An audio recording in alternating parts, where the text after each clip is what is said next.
Сборная Татарстана заняла второе место в национальном чемпионате WorldSkills. Итоги соревнований подвели в Южно-Сахалинске. На церемонии закрытия наши ребята завоевали 44 медали, в том числе 27 золотых.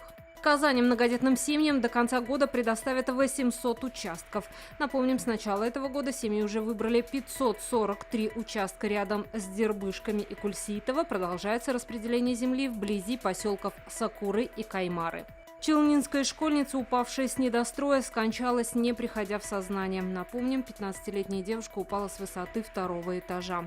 Ее госпитализировали в реанимацию в состоянии комы. Сейчас продолжается расследование уголовного дела.